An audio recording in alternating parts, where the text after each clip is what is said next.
that black lady always be saving that white man, I would be the Kevin Costner to his Whitney. I don't know. I'd say I'm reasonable. Okay, that's completely unreasonable. I'm reasonable. I'm unreasonable. You have no idea just how reasonable I have been. Reasonable synonyms are sensible, rational, practical, fair, appropriate.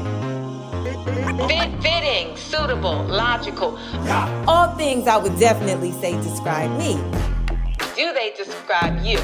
Welcome to I'm Reasonable with Zainab Johnson. I'm reasonable.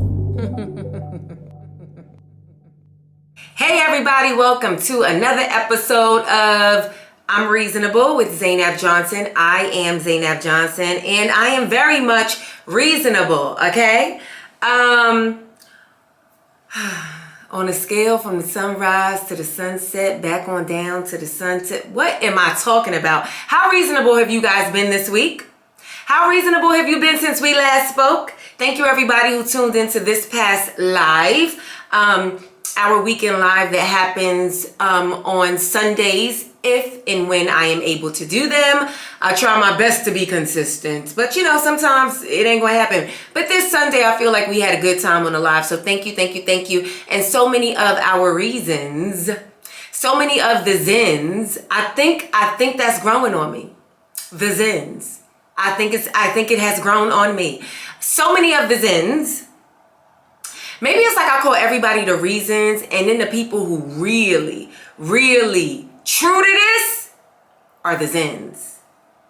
See, that's the problem. We always trying to separate before we even establish. We always trying to create tiers and separate and levels. That's the problem. So many of the reasons contributed to this past weekend's live. So thank you, thank you, thank you so much. Okay, let's get to it. What we talking about on this week's episode of I'm Reasonable? On this week's episode of I'm Reasonable, we are talking about former President Joe Biden's recent cancer diagnosis. We're also talking about the Cannes festival that happens in the south of France, Cannes specifically. Somebody put their hands on Denzel, first president of the United States of America. Who in their rabbit ass mind is putting their hands on Denzel Washington? We're gonna talk about it. And then lastly, did y'all hear about this prison break in Louisiana, New Orleans to be specific? Have you guys heard about that? Apparently 10 men broke out of prison. I think they got 4 of them so far and 6 of them are still at large. And we're gonna talk about that. And then in Ask Z, remember I said we had an update with the man who got the message about his best friend's son not actually being the son. We have an update. But before we get into any of those things, let's talk about where you guys can see me perform live. Actually tomorrow, if you're in the Los Angeles area, Burbank area, North Hollywood, Sherman Oaks, any of those surrounding areas, I will be at Flappers tomorrow night, Thursday, May 22nd. I will be at Flappers Comedy Club in the Yoo-Hoo Room. I will be workshopping a bunch of new jokes. So if you want to come and be a part of my process, come on out. Yes, that is tomorrow, May 22nd at Flappers Comedy Club in Burbank, California. And then Friday and Saturday, so this coming weekend, I'll be in Tulsa. I will be in Tulsa, Oklahoma. This weekend, May 23rd and 24th. That is Friday and Saturday. I will be in Tulsa, Oklahoma. Then the following week, I will be in Atlanta, Georgia at the City Winery. I'm not sure if there's tickets available for the first show in Atlanta. I'm not sure. I feel like last time I haven't checked in like over a week. Last time I checked, there was very few tickets left for the first show and the second show was selling pretty quickly. So make sure if you're in Atlanta, Georgia, make sure that you get those tickets. That is May 30th. One night only, but 2 shows at the City Winery in Atlanta. That is May 30th. June 5th, I'll be in St. Louis, Missouri. June 5th, St. Louis, Missouri. Then June 6th through the 8th, I will be in Kansas City, Missouri. Now here's the thing. I believe that Missouri, I'm not sure which cities in Missouri, I believe that there was a huge tornado. I was about to say, was it a hurricane or a tornado? No, it was a tornado. It was like houses flying up in the air like we in the Wizard of Oz. So if you have been affected by the most recent tornado that hit, it hit a couple of different areas, but I know Missouri was one of the states that it definitely hit. And so if you, your family, friends, loved ones, associates have been affected, I'm so sorry. And I don't know what else I could do except maybe try and provide some laughter in the state. And so I know this sounds like a shameless plug. It's not. If you hit with any sort of devastation and you can't make the show, I completely understand. Trust me. But if you're looking for a little bit of respite from like the catastrophe, or you just like me and you in Missouri and you ain't even know y'all had a tornado, come see me. Like I said, June 5th, I'll be in St. Louis, and then June 6th through the 8th, I will be in Kansas City. June 13th and 14th, I will be in San Francisco at Cobb's Comedy Club. San Francisco, California, that is June 13th and 14th. And then June 19th through the 21st, I will be in Baltimore, Maryland. June 19th through the 21st, Baltimore, Maryland. June 27th and 28th, I'll be in Tampa, Florida. June 27th and 28th, I will be in Tampa, Florida. July 18th and 19th, I will be in Stamford, Connecticut. That is July 18th and 19th, I will be in Stamford, Connecticut. Then July 21st through the 26th, I will be in London. I will be at the Soho Theatre in London doing 6 shows, 6 nights, 6 shows. Those tickets are on sale. Then following that, July 30th through August 24th, I will be at Edinburgh, Scotland, at the Edinburgh, I don't know how to say it. I get corrected every time I think I'm saying it right. But I will be there. I will be there doing 26 straight nights of my show. 26 straight nights. That is July 30th through August 24th. And those tickets are on sale. Those tickets are officially on sale right now. So if you plan on being anywhere around the Fringe Festival in Edinburgh, Scotland, please come check out my show. I am at the Pleasance Theater, and my show is at 6:40 every single night. Then after that, when I come back to the States, I will be in Seattle, Washington, September 5th and 6th, Seattle, Washington. Then September 7th, Portland, Oregon. And then we'll go to Philadelphia. Philadelphia is September 26th and 27th. Philadelphia, Pennsylvania. And then for one night only on September 28th, I will be in Boston, Massachusetts. That is September 28th. That is a Sunday. Boston, Massachusetts. Then October 10th, for one night only, I will be in Washington, D.C. I don't believe these tickets that are in September, October, November, they may not be on sale yet because they're a little bit further out. But make sure you guys save the dates. Tickets normally go on sale. If they're not on sale already, they typically go on sale 3 months in advance. So October 10th, for one night only, Washington, D.C. October 17th through the 19th, West Nyack, New York. That is. Did I say September? No. If I did say September, forgive me. October 17th through the 19th, I will be in West Nyack, New York. That is October 17th, 18th, and 19th. Then October 31st through November 2nd. Remember, it's the rescheduled Cleveland date. October 31st through November 2nd is Cleveland, Ohio. November 13th through the 15th. So November 13th, 14th, and 15th, I will be in Houston, Texas. Houston, Texas, November 13th through the 15th. We are in a new location. I feel like every time I'm in Houston, I'm at a different club. This time I am at the Punchline, which I hear is very nice. So I look forward to being there with you guys in Houston, November 13th through the 15th. November 21st and 22nd, Detroit, Michigan. December 5th through the 7th, Addisson, Texas. December 5th through the 7th, Addisson, Texas. And then December 12th and 13th, Dayton, Kentucky, which is the Cincinnati, Ohio area as well. That is December 12th and 13th, Dayton, Kentucky. And as I said, that is the Cincinnati, Ohio area. The link to those tickets are in the details of this podcast. So all you got to do is scroll down, click on the link, access those tickets. I look forward to seeing each and every one of you at those shows. And of course, throughout the year, I do add more cities. I do add more dates. And so just pay attention, stay tuned. And if you're hoping for me to come to a city that is closer to you, just cross those fingers and maybe it will happen.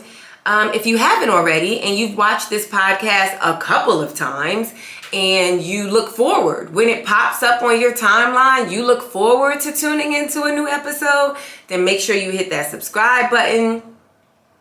And if you like what you're watching, hearing, and you feel like somebody else in your life would too, go ahead and hit the thumbs up button and share, okay? It is greatly appreciated. Okay, what is up with Z? Really quick story. I actually went to get my car washed the other day, and I'm just sitting there. Car washes typically take a long time. As I was on my way to the car wash, I passed one of those car washes, and I'm not sure if they have them everywhere. I don't remember seeing them when I was in New York. I don't remember getting my car washed whatever, it doesn't matter. But I passed one of those car washes where it's self-service. It's self-service. And I was looking at the people washing their own car, and I was like, oh, I wonder how much that costs. Like, I was like, I wonder if it's like super cost effective. Like, is that why people do it? Or is it because they just want to spray down? Like, is it just a quick, like, oh, they got somewhere to be, and they, like me, be driving through the desert, and so they just gotta like spray their car off real quick? Because when I was watching people, like, they was like in regular clothes, and I was like, dang, I would think that you have to be in like clothes that you're willing to get wet in, because I don't know, it seems like you would get very wet washing your own car. But I don't know, I've never washed a car before, so maybe not. But like on TV shows and movies, everybody always be putting on swimsuits when they wash cars. So I don't know. But people was like in regular clothes. But then I was like, well, maybe people just like, maybe there's something like therapeutic in kind of like taking care of your own vehicle, washing it. Like, I saw this guy, he had his headphones in, he was like really focused. And I was like, wow, I wonder if this is just like me time for him, Like, sometimes I start cleaning up my house because I need to do busy work in order to think. Like, and I don't mean like that's the only time I'm cleaning my house, but I mean like sometimes like the dishes need to be washed, but instead of throwing them in the dishwasher, I sit there and prep out a whole plan of washing them by hand, because sort of doing that just it allows my brain to start to work. And so I wondered if it was that, almost like therapeutic in a way. And so I don't know, I just wondered that. Anyway, whenever I go to get my car washed, I always know that it's going to be like at least 30 minutes. At this point in my life, a lot of the cars that I have owned and or driven have been like, I guess, in the luxury department. And so they typically are hand washed versus going through the machine. And especially when I was driving an electric vehicle, it actually couldn't go through the machine. Like something, and I didn't know that. I was made aware of that when I started driving, an electric vehicle. Anywho, I'm no longer driving an electric vehicle, but I am driving what I'm sure people consider as a luxury vehicle.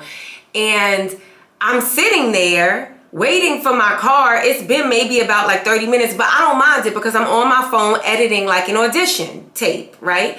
And so every time I go to the car wash, I bring something to keep me occupied, whether it's some work I have to do, some writing I need to get done, some editing, if I can do it on my phone, then I'll just have my headphones, or if I have to bring my computer with me, I make sure that it's charged. It's like, I'm going to make use of this. Or if it's like, oh, I was supposed to call like my friends and catch up or whatever, I'm going to make sure I use this 30 minutes or 45 minutes, however long I'm at the car wash, depending on how busy it is, right? I hope I don't have anything on my face. I just stopped to blow my nose. Ooh, You hear that? That chest sound hollow.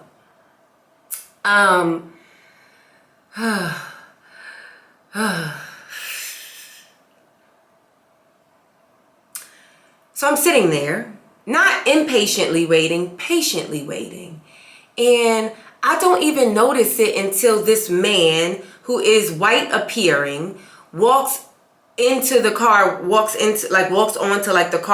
premises, and he's about to go into like the grocery store part of it. And one of the employees runs to him, y'all, runs to him and says, Porsche. And the guy was like, what? And so I hear Porsche, right? I hear Porsche, and I'm like, wait, what? What's happening? And so he runs to the. I don't know if this guy is white, but he's white. He looks white, right? He looks like a straight white guy, and the guy runs to him and says, Porsche, and like I hear it, but I'm like, you know, a lot of times I resign to it ain't my business. You know, when it concerns me, I know it'll concern me.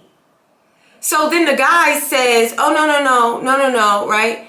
And so then the guy comes to him again. He goes back and the guy comes inside. I don't say anything because I'm like, this ain't my business, right?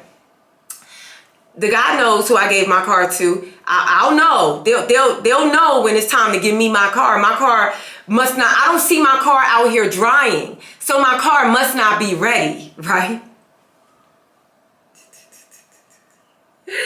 So then the same white guy who looks white, looks like a straight white guy, tall and everything, when he walks out like the grocery convenient part of the car wash, before he can even sit down, that same car wash employee runs to him. Porsche. So I look again. I go, oh, before, like, I now I pay attention, I listen. Before I could speak up, the guy who looks white, he says, oh no, Subaru. And then the guy says, oh, sorry. And then he don't even ask me nothing. Y'all, I'm looking, he don't ask me nothing. So I get up and I go to him and I said, Porsche? And he said, oh, yes, Porsche? And I said, yeah. And he said, oh, I'm so sorry. I was like,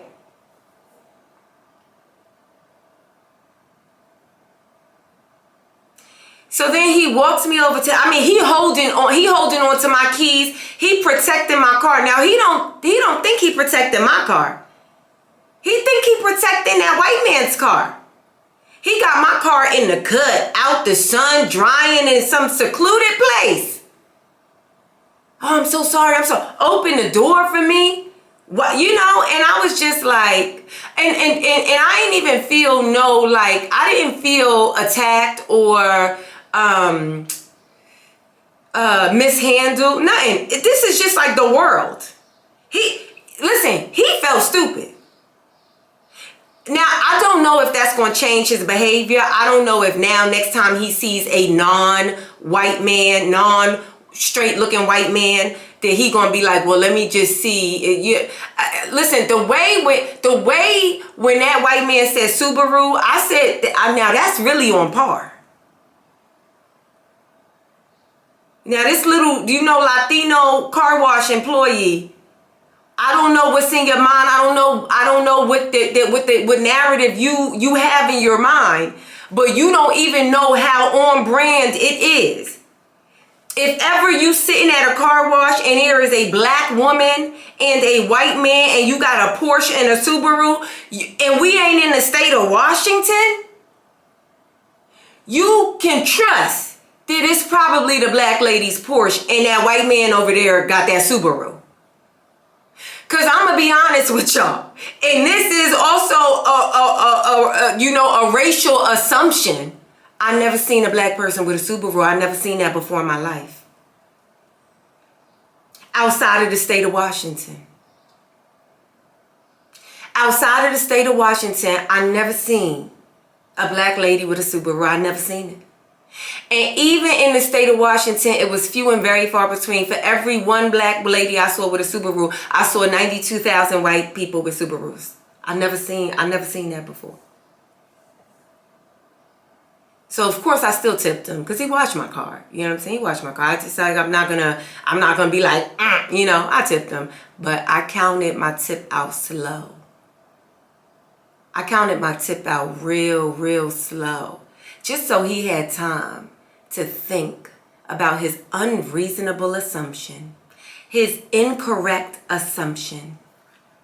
And then I looked him in his eyes before I gave him the tip. Looked him in, and here's the thing, I actually didn't have any cash on me. Before this incident happened, I didn't have no cash on me, and I was getting anxiety, like, oh my God, how am I going to do this? I was looking at the, you know, some places of business where you know they're about to perform a service on you. You also know they're like, they look prepared. They look like they got their QR codes ready. They look like, we not missing out on no tips because people ain't carrying cash no more. But you know, with some businesses, and you like, they don't look like they have a QR code. They don't look like they that prepared. They look like they still going off of cash tips, and that is it. They might, no, this is respectfully. They might be on an undocumented worker. This is like respectfully, you know?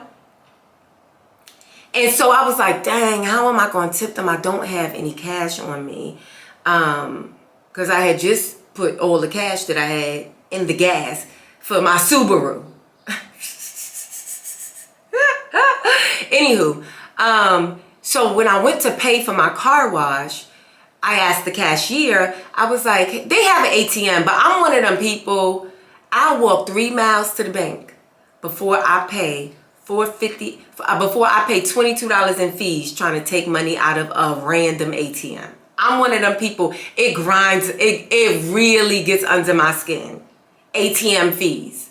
I'll find a whole nother way before I pay one of them ATM fees, because it be fees on both ends. I'm like, oh, so y'all don't want me to spend money.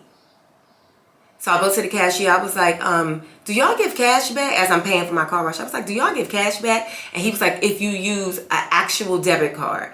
He was like, so no Apple Pay, you have to have the physical, no credit card, you have to have the physical debit card. Let me just tell y'all what, it has been so long since I've had a physical debit card on me. Sometimes I don't even be having my credit cards on me because I just be having my phone. I'm getting kind of out of that now that I'm no longer in an electric vehicle anymore. But when I was in that Tesla, I swear I left my house with my phone. That's it. That's it. That's it. I'm like, my ideas, that's it. But I'm starting to I'm starting to carry a proper wallet again. Anywho, I had a debit card on me. I was quite shocked. And so I was like, oh, okay, I was like, let's see if I have a debit card. I had a debit card and I put it in, and I only took cash out for the purpose of tipping the car wash person. So of course, when he was yelling at the white man, the man who looked white, when he yelling at him, talk about Porsche, Mr. Porsche. I'm like, and the reason why I was confused is because, like I said, I was editing, so I had my earpods in a bit. So I'm like, this must not be my business. Then when I realized it is in fact my business, I counted that tip out slow. He was looking at me like, you could tell he was just like, mira, lo siento.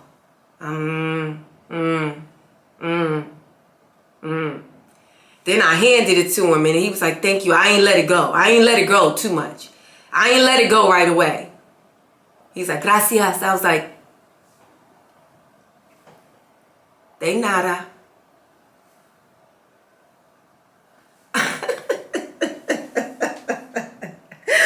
Was it unreasonable for me to hold his tip up like that for just an extra 3 minutes so he could think about what he had done?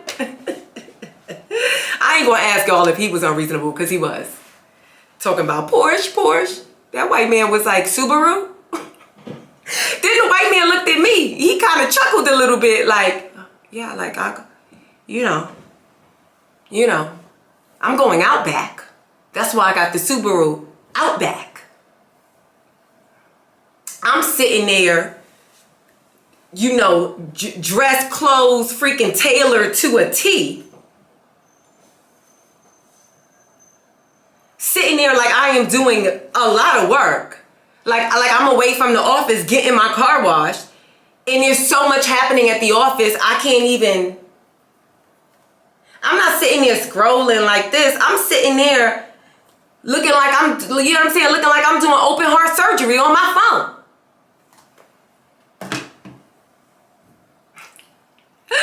Was I unreasonable for not letting go of his tip? For probably for like 20 seconds too long. While he thought about his error. All right, let's get into Z main topics. Biden, former President Joe Biden. It was released this weekend on Sunday. It hit the news cycle that he was diagnosed with stage 4 pancreatic cancer. Which is sad for anybody. I don't care how. You got to be a major villain. You got to be a major, undeniable, evil person in the world that everybody knows is just evil. And I mean, for people to be like, oh, they got cancer? Thank God, you know? Other than some scenario like that, it's sad. It don't matter if you support him politically. It don't matter if you feel like he had a successful presidency or not. It doesn't matter. You know, it's just sad. It's like cancer's sad. Cancer's sad. It's like, I know Joe Biden is old, very old. But cancer at any age is like, that's not how you want to go, you know. But it was released that he has stage 4 pancreatic cancer, and just I mean, I would assume that everybody knows this, but maybe not. Stage 4 is like the highest cancer. It's like that's the stage. That's the last stage. It ain't no stage 5, stage 6. It's stage 4 cancer, which means that it means that the cancer is no longer just in its original organ, the organ that it started in, or that lymph node. It means that it has spread. That not only that it has spread, is spreading, but also it may be spreading rapidly. And it means that you can still have, like, you know, a decent quality of life depending on how you're able to treat it, how you're able to, you know, what resources you have. Obviously, Joe Biden is a wealthy man, and he was a former president, and so he has, you know, access to top tier medical professionals, research, you know, etc. But it typically means that there's no cure, that it's incurable at that point, and quite possibly terminal. Our current president, President Donald Trump, who I don't be talking about like that no more, right?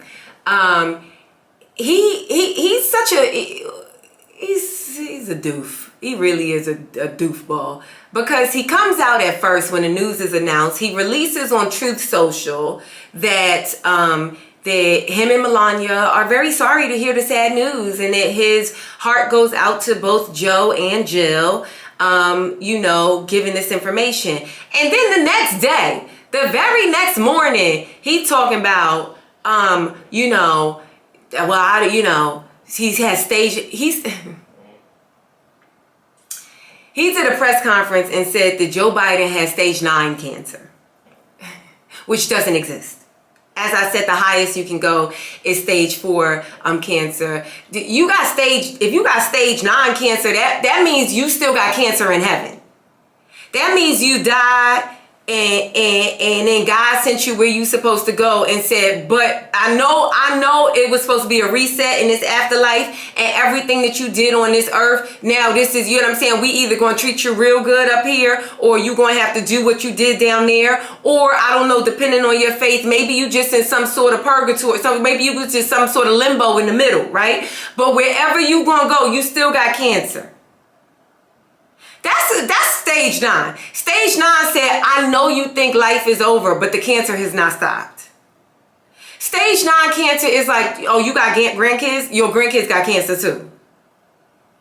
Why would Trump say he got stage 9 cancer? I am truly baffled. I'm going to probably say baffled a lot because this whole episode got me baffled. All of these stories got me baffled. I am truly baffled at the amount of misinformation that he confidently lets come out of his mouth. And here's the thing.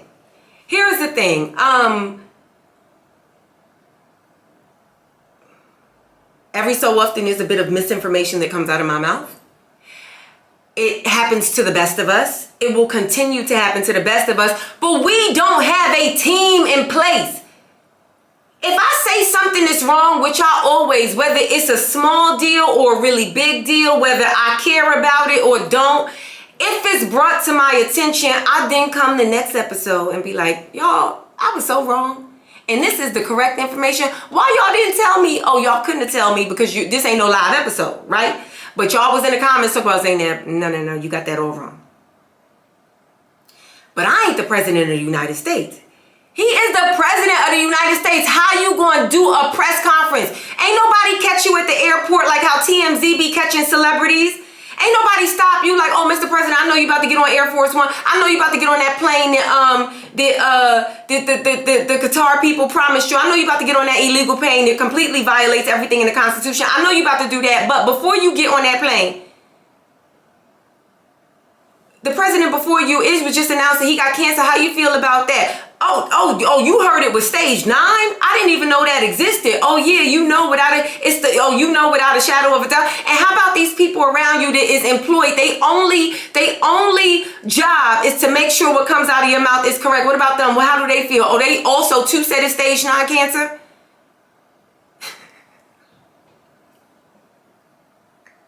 That's what be blowing my mind because there are people that are employed hundreds of thousands of dollars a year, hundreds of thousands of US dollars a year to make sure this very thing does not happen. Where's that damn press secretary with all her pastel colors? And you want to know what's the craziest thing? I said this before. I think I said this when I was doing stand-up about him. I think I said the thing that be blowing my mind is don't nobody, when the wrong information come out of his mouth, nobody be looking up surprised.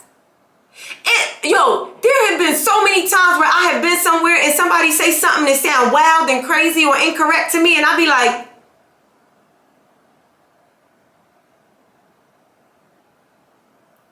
I be processing in the moment with no regard to the cameras or my face.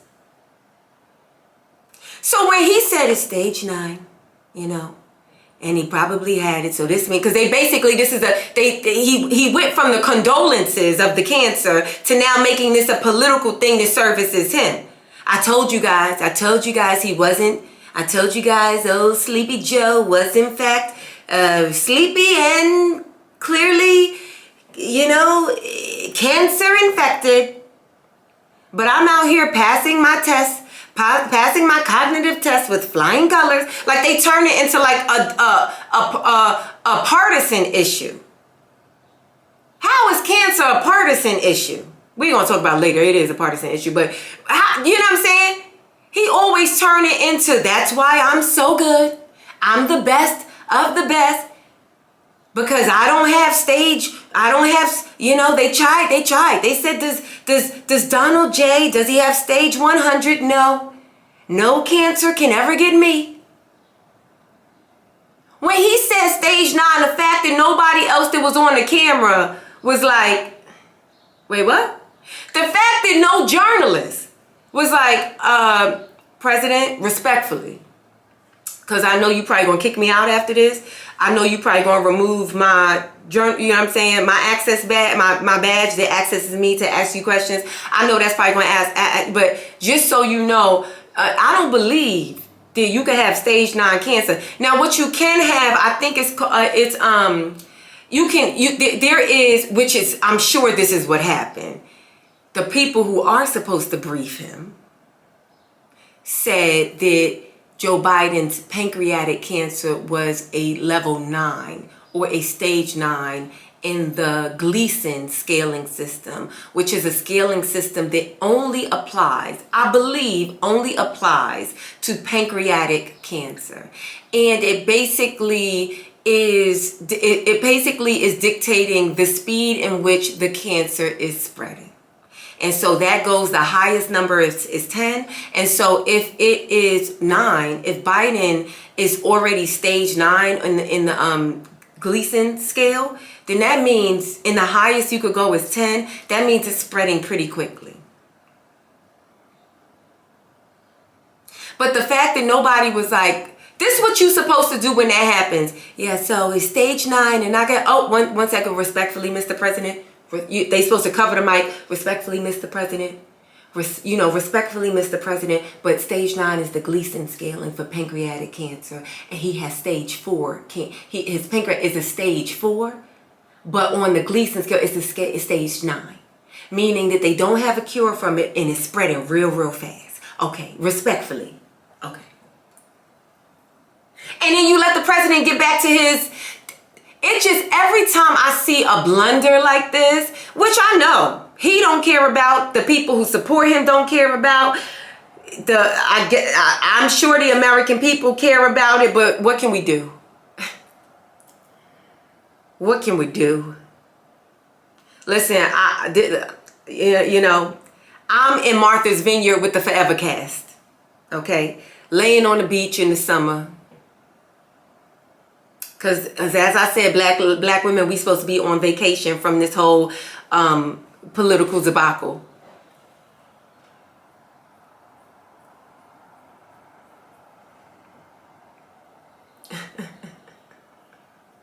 But it always makes me, whenever I see this happen, it always makes me think of his first term when he went all the way up on Air Force One and he walked up them steps, all of them steps with that piece of toilet tissue. How do toilet tissue make it so far from the toilet? What toilet did you use? How do toilet paper make it so far from the toilet that it is on your shoe when you climbing up the steps to get on Air Force One? And then don't nobody, not your Secret Service, not the people tasked with protecting your life, not your wife, not your kid, not all your aides, anybody, nobody. Not the journalists that are interviewing, nobody. Not your vice president, nobody. Said, oh, wait. Oh, no. We got to stop this. Hold on a second. 1 second. I wouldn't care if I was on his staff and I believed in him and believed in, you know what I'm saying? That's wild. That's hard for me to imagine. But if that was the case, they would be calling me. Listen, first of all, people would be, Angela Rye would be tearing me apart. Because it would be like that black lady always be saving that white man. I would be the Kevin Costner to his Whitney. If I worked for Donald Trump and believed the bullshit that he be spewing, when he walked up with that damn tissue, I would be like, hold on a second now. Y'all know y'all ain't supposed to have him on camera with the toilet tissue. I would be turning it back on the world. This the president of the United States of America, and you about to have him walk up Air Force One steps with toilet paper on the bottom of his. They would be like, I don't know where Omarosa is, but Zainab, he don't never need to let go of Zainab. Now, this is never in life this is in a bizarro universe. This is never going to happen in life. This is my version of stage 9 cancer. So, whatever. Now, I know when I say it is kind of a political issue, most people say, like, when you find out about stage 4 cancer, because that's so far along, it's like, Joe, how did you not know? And here's the thing. I could see how so many people could go to the doctor and find out that they have this cancer and that it's possibly terminal, it's spreading fast, etc., etc. I could see that happening because a lot of people don't have access to medical care.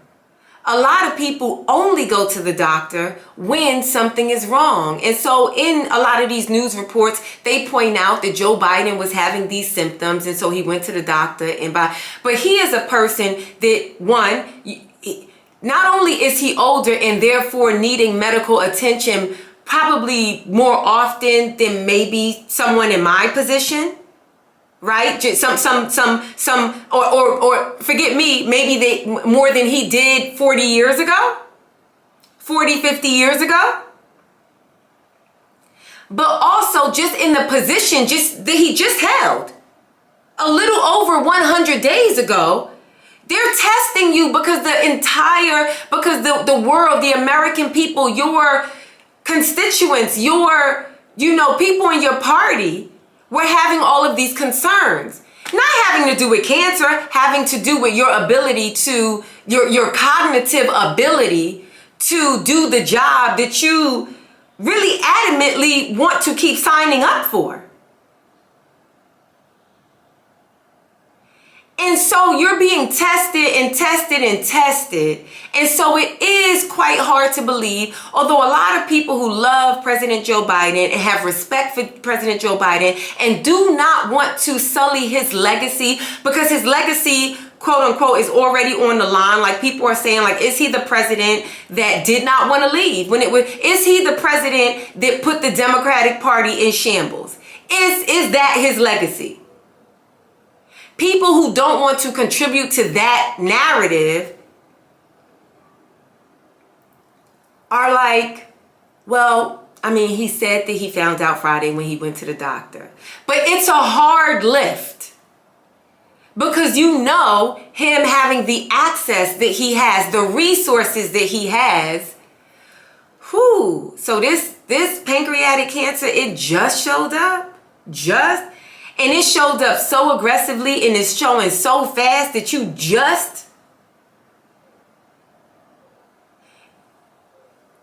they released the interview he did with the interview that he did when they were questioning him about the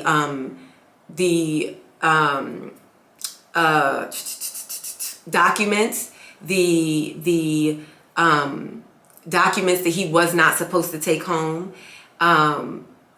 The confidential documents that he was not supposed to take home. Remember, it was like they were trying to bring him up on charges for that. And it was the assessment on the person that questioned him. It was their assessment that while what he did was illegal, that if they tried him on that there wasn't going to be a jury, that because he was like, he appeared to be in the questioning, he appeared to be such a feeble old man that the only thing that only thing that's going to be drawn from a jury is sympathy for him, on top of the fact that there's like a respect level for Joe Biden and whatever.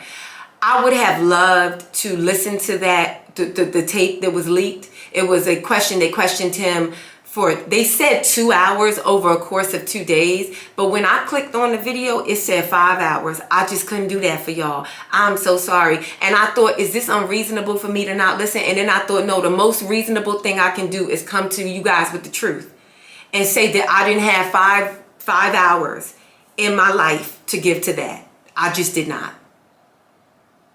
But it's out there. So if you want to listen to it, feel free and report back to us. Tape a whole segment. I will gladly pass the episode to you if this is something that you really feel like we should know and hear and understand. A breakdown of it. But I didn't have the capacity at all. So people are talking about that. Like, did he lie to us?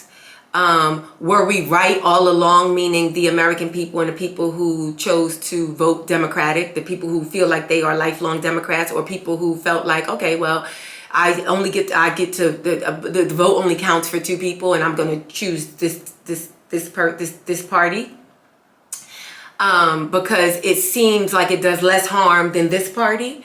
I personally feel like it don't matter. I feel like this is this is a waste of time to be arguing about. Sure, if people want to argue how you going, I don't, for me, you know, it's crazy because Mike Tyson, when he said to that little girl, what the fuck is legacy? That stays in my mind now when I be thinking about legacy. But also, here's why it don't matter, because it's like you crying over spilled milk. He already, if you think what he did in office is good, then there you go. If you think what he did was not good, then there you go. But he ain't in office no more, so it don't matter. We dealing with the old tangerine ass boy over here now, and the dumbest vice president in the history of vice presidents. So that's what we dealing with. So like to really give energy and debate like whether it's like it doesn't even matter, in my opinion. It's like you think he fumbled, the Democratic bag. Fine. Also, it's like whether he did or he didn't, most people ain't all bad and or all good, right? Like I have a lot of people who ride for Joe Biden in my life, and they're like, yeah, you don't think he did this or you think he did that, but he put in 200 and something, he put in black judges and blah, blah, blah, blah, blah. And I have a lot of people who are way more versed and educated and aware of this sort of political stuff. And they be like, yeah, the only fight that we have right now is in the courts, and thank God Joe Biden appointed all of those judges because they are our only line of defense against the old buffoon over here. This copper popper over here. So whether he knew he had cancer or not, I don't think that it was very clear, just visibly clear that he was not capable. Whether it was his mind or his body. And to like let it take up so much of the news cycle arguing about it now, I just think it's like crying over spilled milk. What y'all think? Okay, what's the next? Denzel! I'm such a auntie. Denzel! Cause girl, I had heard, well, what they do to Denzel?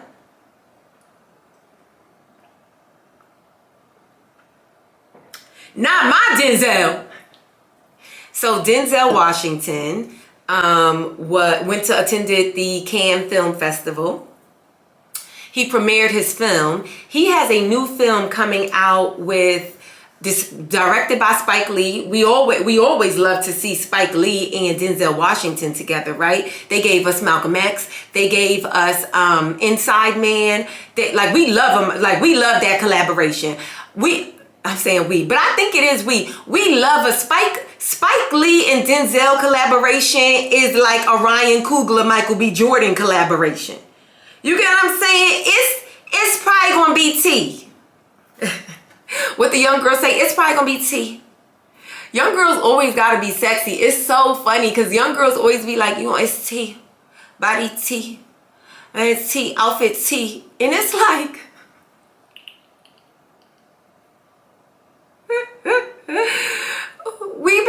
Women been fighting for decades to be heard, to be able to speak freely and robustly, and to assert themselves and have autonomy. And here go these young girls, it's a body tea, outfit tea, clacky. I mean, this is not really young girls. This is, I don't want to take away from, you know what I'm saying, the ballroom. Because a good gay guy will be like, this is us. This is us. And you girls that you girls that try to take appropriate our things as your own femininity. Yo, there'd be so many, this is layers to this. It's layers. Anyway, We love the collaboration. Then they got ASAP. It's so many people in this film. I'm trying to find out the name of the film. That's what I'm trying to look up.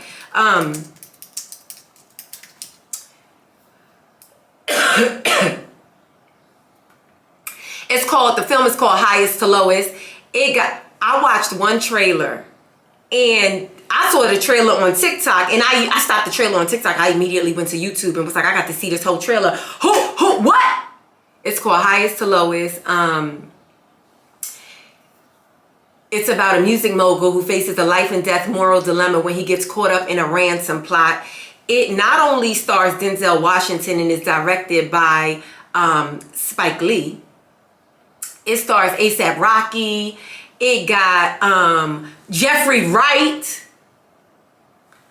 Who else did I see? It has what's his name? Who be acting down? Oh, there's no way I'm gonna figure his name. I did, but it's right on the tip of my tongue.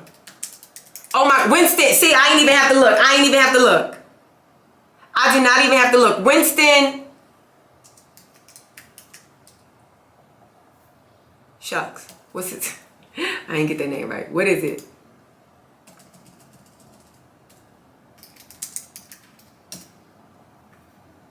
Wendell. I called him Winston. My bad, Wendell. Wendell Pierce.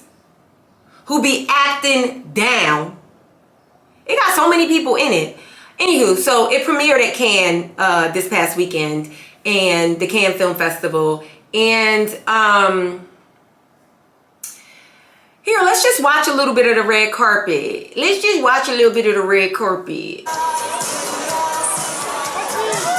que Spike Lee vient d'arriver.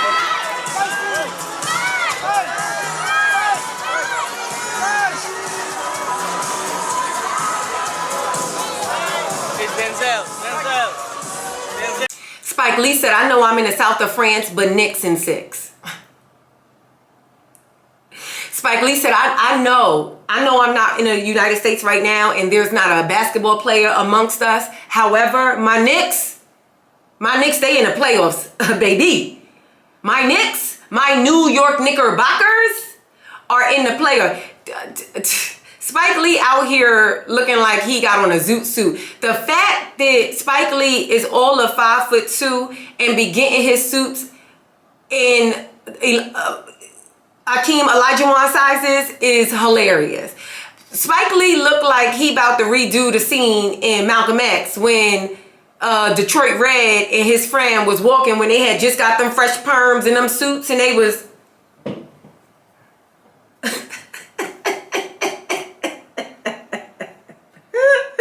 whatever stylist Spike Lee worked with, they be like, well, I had showed Spike this suit, but he said, no. I want the Steve Harvey suit in orange and blue. And I said, I know, Spike. I know you always got to represent the Knicks, but let me get you a nice black tux. And here's the thing. I'm going to give you like a tie, or I'm going to do something. You know what I'm saying? I'm going to make sure the pocket's square. Don't worry. I'm going to put the Knicks logo in like a chrome, but you know what I'm saying? Don't worry. We going to have all your I don't know if Knicks got championship rings. I'm going to have all the Knicks rings. I'm going to have all the rings across your, and don't worry. We going to represent the Knicks. Spike said, I said I want my zoot suit with my zoot hat in orange and New York Knickerbocker orange and New York Knickerbocker blue. I want stripes. I want them vertical. And I want Akeem Olajuwon sizing. I know, Spike. You know, man, we've been working together for years, man, Spike. I know, Spike. I know. How is it possible? Maybe not Akeem Olajuwon. Can I get you Dwayne Wade size? Can I get you Allen Iverson size? Because he about 5'10". Can I get you Allen Iverson size? You only about 5'2". Can we meet in the middle? Spike said, don't make me pull out one of my old suits, because you know I already got 9 of these suits. Now, I like to keep you employed, so I'm going to allow you to make me another suit, but I already got 9 of these suits. So do you want to make me another orange and blue suit or not? And he said, you know what, Spike? I have it ready for Ken. pressed, ironed, and ready for you to just, we could drop it on your body because it's a Keem Olajuwon size.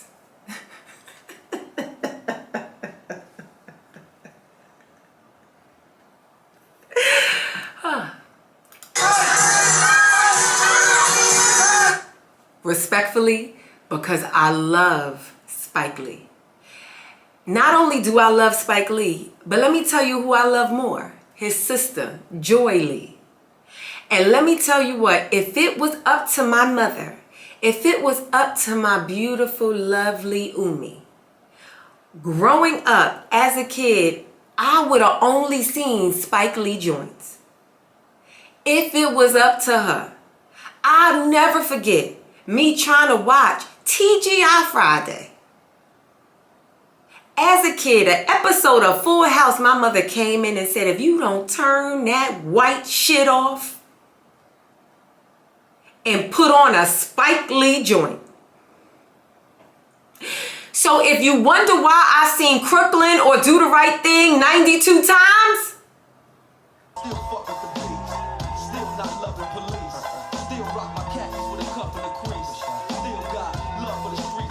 they said Rocky's so cool. He just so cool. You know what it is too about A$AP Rocky? He just remind me of where I'm from. I think that's why I think I just be looking at him like, that's what I know. On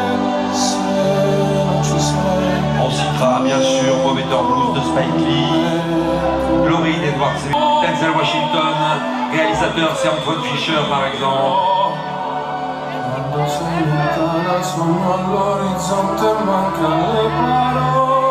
Alors que Why Denzel had to disguise his yawn? How you gonna yawn on a red carpet? And he's so, this how smooth Denzel Washington is. You see, he gonna yawn and then try to make it seem like he with the orchestra. He was like,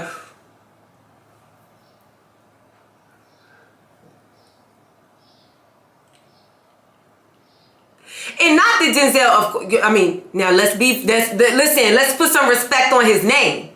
Denzel Washington knows his classical music. Not only does he know his classical music because he is a classically trained actor, but he knows his classical music because he is married to Pauletta, who is one of the top pianists in her field. She is one of the top pianists in the world. And so let's put some respect on his name. But he did yawn. He did yawn to try and cover her. Also, I love Denzel. He said, no, give me my white sneakers. Is no way I'm going to be able to walk all them stairs at Cannes. There's no way I'm going to be able to walk unless you give me my Sauconys. Unless you give me, I don't know what kind of sneakers those are, but I remember when my father was getting older, it don't matter if he had on a suit, it didn't matter what he could have on, a tuxedo, but what he gonna put on is his Sauconys, his Merrells. That's what my father used to wear, Merrells. Loved him some Merrells. I used to just be looking like, they must be comfortable because they not cute. I hope they hugging your feet in a way that is godly because they look awful. But okay, that's what you need to stand up for, you know what I'm saying? That's what you need to be at work, standing on your feet for 40 hours, you know what I'm saying? Abu, we love you and appreciate all that you do for this family. We do. Okay, let's watch the video of the photographer that grabs our beloved Denzel.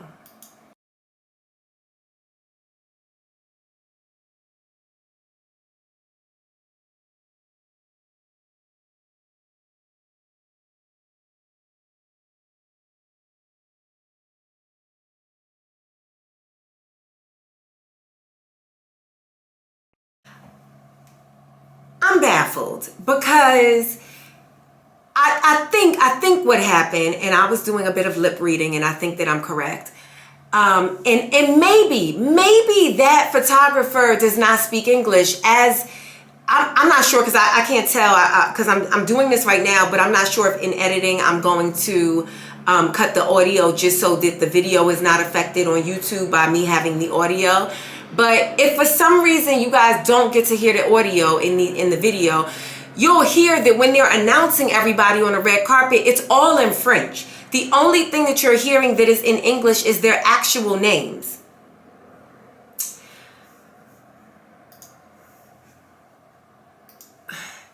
So maybe, and this is me really, really reaching, you know, in the depths of the deepest sea. I mean, I'm really reaching with this one. Maybe he didn't speak English, and maybe that's why he didn't understand what Denzel Washington was saying. But it seems like when Denzel Washington had his back turned to him, he was trying to get his attention. Like, because every photographer wants to get the picture that everybody uses. And so when you're on a red carpet, you'll hear those photographers, especially if you super famous or you look real nice, it's like they be aggressive, like, over here, look over here, look over here, smile, over here, a big smile, show your leg. Like, they be aggressive with it. And so I imagine him trying to get a good picture of Denzel Washington. Maybe he was tapping him. Maybe that's why he started touching him. And when Denzel Washington turned around, now once he had Denzel's attention, whoever it was, Denzel is like, listen, do not put your hands on me. That's what it looked like he's saying. Clearly, if you read his lips, do not put your hands on me. Now, I'm going to just go ahead and assume, because I would like to believe ain't nobody that disrespectful in the world. Especially that disrespectful when all eyes is on you after a grown man, a senior citizen man. Denzel Washington about to be 70 years old. Says, do not put your, not only is he a very senior man, but he is also, just in the social hierarchy, a heavily respected man in this world. His celebrity is heavily respected. He's highly esteemed.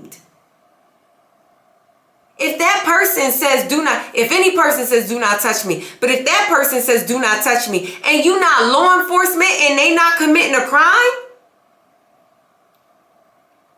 why would you then ever in life put your hands back on that person? And not just on him, grabbed his entire arm, the undercarriage of his arm. Denzel Washington is an older gentleman. I'm sure he don't want nobody but Pauletta and his kids grabbing the undercarriage of his arm. That's why he then turns around and says, hey, stop it. To all of them, stop. You're being vultures. You're being vultures. You are acting outside of the scope of your employment. You are here to get a photo of me. You are here to get a photo of attendees of this film festival. Why in the world you will be grabbing me? I need somebody cue Malcolm X. Get your hand out my pocket. Why are you touching me?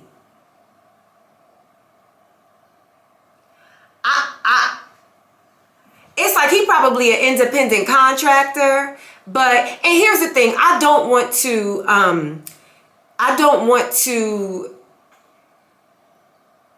report this. I can't say report. I am not a journalist. I don't want to talk about this and have it overshadow the positive things, which is this cast, these men look like they were having a good time. Denzel Washington has been doing a sold-out run of Othello on Broadway, which is in New York City. He decided on his one night off to fly. I'm sure of all the nights that they could have premiered at the festival, they had to get that night because number one on their call sheet, that was the only day he had available. And everybody, it don't matter what other projects is there, they had to work that schedule around Denzel Washington being able to be at the premiere of his movie at that festival. Who care about everybody else's schedule? The hundreds of celebrities that are at that festival, who cares what they got going on? We need Denzel to be here at this festival for this premiere. So we got to do it on the one day that he got off. And like I said a few moments ago, he almost 70. So if you think on his day off, he want to get on a plane, fly across an ocean, and do some more work, chooses to do that, you photographer, got the nerve to not only tap, tap, tap, tap, tap. You don't know if I got some issue where I can't be tapped. You decide to tap, tap, tap, tap, tap, touch my physical body. And then when I tell you, and I don't care if you don't speak English, because you clearly, the way Denzel is talking to you, he clearly has a problem. He's not smiling. He's not laid back. He ain't chilling. He is speaking to you aggressively. As he removes your person from his person. And then right after that, you gonna grab the undercarriage of his arm. I can't even believe Denzel didn't turn around. And I don't condone violence, and I'm not even saying that Denzel is a violent man. But if he would have turned around and gave you a nice 1-2 combo to the right eye and took your camera and tossed it across, he would have been well within his right. Because I can't believe what I'm seeing. I am truly baffled by that. And then everybody else looking like Denzel doing something like, I told you that the fact that I got to talk to you like you are kids. What be wrong with people?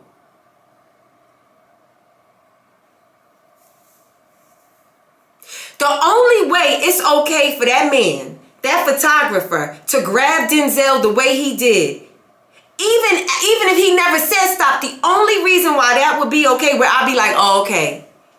There's only one scenario.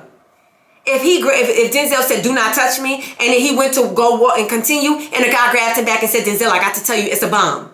If you go any further, we all gonna blow up, it's a bomb. That is the only acceptable scenario. And now here we got Speed 7 at Cannes Film Festival. We got a plot to a movie. Spike, get your director's chair.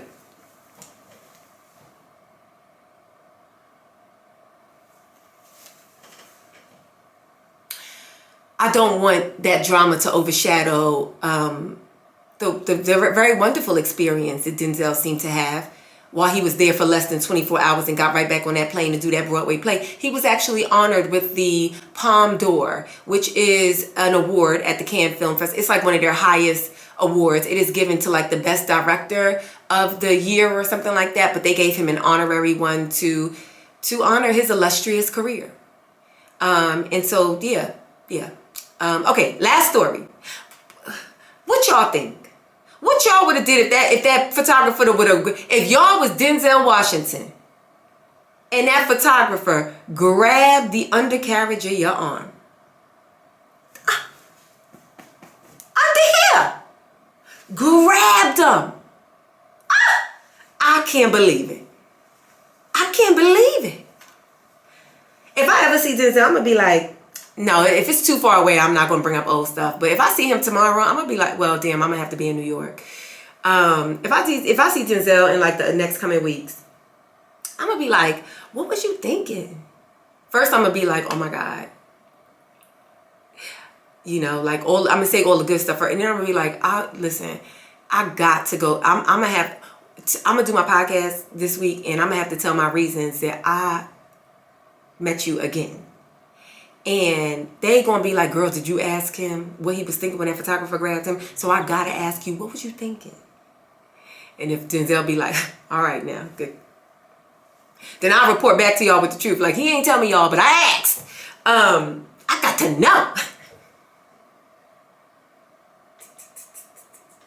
Yes, trying to ask him and grab his arm the same way. Oh my God, Denzel, I am so sorry. I did not mean to grab the undercarriage of your arm. Now I get it. I think people just be wanting to touch you. I am so sorry. Okay. Last story before we get up out of here. Not the last story before we get up out of here. It's the last story of Z Main Topics, but we do have that Ask Z update. So, oh my God. There was a jailbreak in New Orleans. Apparently 10 inmates broke out of prison, and here, I'll just play this story courtesy of ABC News. Orleans jailbreak. A maintenance worker at the Orleans Parish Justice Center has now been arrested and booked into jail. The district attorney claims the worker shut off water to the toilet, helping 10 inmates escape on Friday. Police have since arrested 4 of the escaped inmates. 6 remain on the run. I was not going to Essence Festival anyway, but I'm definitely not going now because there are 6 potential murderers on the loose. Yeah, I'm sorry. And they range from the age of like 19 to like 42, I think it said. And you know, they not serious. Let me tell you, these are some unserious men. I don't know if they already convicted or if is it jail? I don't know if they have been convicted or not, but I know if I ain't been convicted, I'm probably not about to break out of jail because I mean, I don't know. I guess you gotta break out if it's scarier to be in. I don't know what the circumstances are, but I know they was very unserious, leaving a written on the wall talk about this is too easy. Oh my God, when they catch you, unless maybe they was in jail playing truth or dare, jail or prison, I don't know, and they was playing truth or dare, and maybe when they get back in there, they gonna just have like carte blanche to like maybe people gonna think they the coolest people ever. I don't know. I don't see the benefit. I'm about to ask y'all a question that y'all might be like, wait, what? Is it reasonable to break out of jail? Because here's the thing. It was very reasonable in Shawshank Redemption. Right? We was very happy when Andy broke out, when he was crawling through all of that sewage and finally made it out and he had the money and all of that. And then when Morgan Freeman got out years later and he found Andy, and we was happy about that. But that is fiction.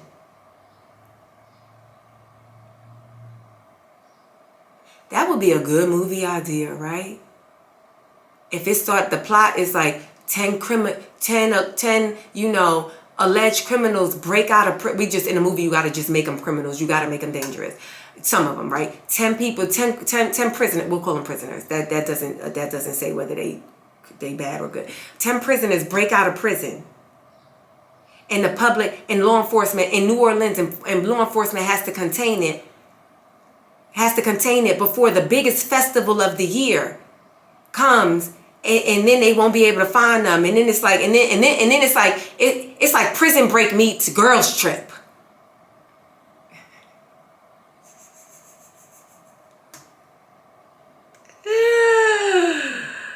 Somebody called. Who the director? Who did Somebody called Malcolm Lee. That's who directed it. I knew. Somebody called Will Packer. Somebody get Kenya Barris to write the script. We got a girls trip too. Oh no. Somebody get Bokeem Woodbine. We need a good actor to break out of jail and end up falling in love with Tiffany Haddish. Somebody call Universal Pictures. This is very serious.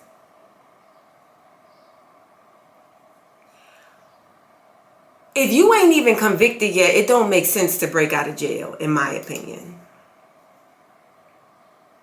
If you only, because some of them are, if they not guilty yet, but they are being charged. I don't know. I'm sorry, y'all. Forgive me. But yeah, murder. A lot of they charges is murder.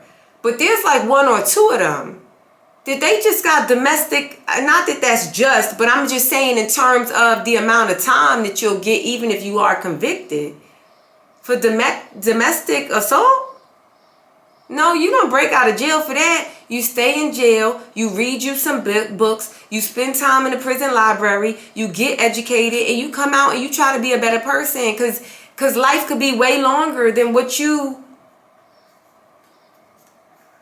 And they was you could just tell by the way they was running and jumping, and one fell. You could tell they ain't have a plan. But let me not talk about them because they out. And just in case they make it to California, You know what? Let me forget I was even talking about the New Orleans 10. I gave him a name. The New Orleans 10. Forget that I was talking about the Lil Weezy 10. The Cash Money 10. All right, before I get up out of here, Ask Z. So remember the Ask Z where the guy, he seemed foreign because he had apologized for not being able to speak good English, write in good English.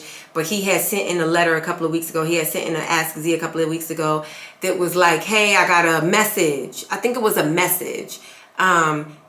His best friend is recently fathered a child who he loves and is having a great time being the father, and the friend got a message from some other guy saying that he is the actual father. And I was like, it's too much information missing. Like, what remember that? So he followed up because I was like, you got to write back in. He said, hello, my most reasonable again, my most reasonable lady. Hello, my most reasonable lady. It's like the way he write, it's like I can't even tell how old you are. Hello, my most reasonable lady. I get so much joy to hear Ask Z talk to me on YouTube. I took your advice and sent a reply to the message. I asked, why have you contacted me? Let me turn my notifications off. I asked, why have you contacted me and what should I do with such information? I asked if he had something to prove this. He said proof this, but he meant prove this. I asked if he had something to prove this. I see that my message is seen, but no response. It has been 12 days and no more communication. I have left it alone and my best friend is still very happy with his son. So we didn't get any answers. We got an update, but we didn't get any answers. And I think that's good. You ask like for further questions and they ain't got no answers to your questions. That ain't your business. That ain't your problem. Pretend like it never even existed. That's what I would do. I ain't about to bring no grief to my best friend. Could potentially disrupt my best friend's whole entire life. And you ain't even a credible source. You don't get up out of here. No. Anywho, that is it. Well, maybe I'll ask you guys, what would you do? If y'all followed up like, hey, I need more information and I need some proof before I go back to my friend with this information, and they leave you on red, what y'all doing? Y'all still going to the friend? Are y'all getting anxious, or are you just letting a sleeping dog lie? I don't even know where that phrase came from, but it just popped in my head. Anyway, that is it for this episode of I'm Reasonable. Thank you so much for tuning in. Until next time, you guys know what to do. Stay reasonable. And don't be grabbing nobody by the undercarriage of their arm. Unless you're trying to warn them, don't go in there because it's a bomb. Bye.